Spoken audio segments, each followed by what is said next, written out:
IPL 2026 ఆక్షన్‌కి మరో 30 రోజులు మాత్రమే మిగిలున్నాయి. ఇప్పటికే దాదాపు అన్ని ఐపీఎల్ టీమ్‌లు రిటైన్ అయిన ప్లేయర్స్‌ను ప్రకటించగా, సీఎస్కే అండ్ ఆర్ఆర్‌ల మధ్య ట్రేడ్ కొనసాగుతున్న విషయం నెట్టింట చక్కర్లు కొడుతోంది. సీఎస్కే నుండి ఆల్రౌండర్ అయిన రవీంద్ర జడేజాను ఆర్ఆర్‌కు ట్రేడ్ చేయడం చాలా మంది సీఎస్కే అభిమానులకు ఇష్టం లేదు.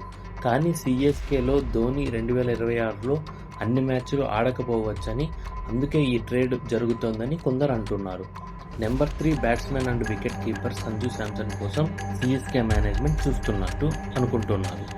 రాజస్థాన్ రాయల్స్ నుండి సంజు శాంసన్ను ట్రేడ్ చేసుకోవాలి అంటే సీఎస్కే నుండి ఆల్రౌండర్ అయిన రవీంద్ర జడేజా మరియు ఇంగ్లాండ్కు చెందిన ఆల్రౌండర్ శామ్ కరన్ను ఆర్ఆర్కు ఇవ్వాలని చూస్తున్నారు. ఈ డీల్ను దాదాపుగా అందరూ అంగీకరించినట్లే అనుకుంటున్నారు. కొన్ని వార్తల్లో కూడా వస్తున్నాయి. అయితే ఈ డీల్ రెండు టీములకు నష్టమా లేదా లాభమో? దీని గురించి మీ కామెంట్స్ ఏంటి?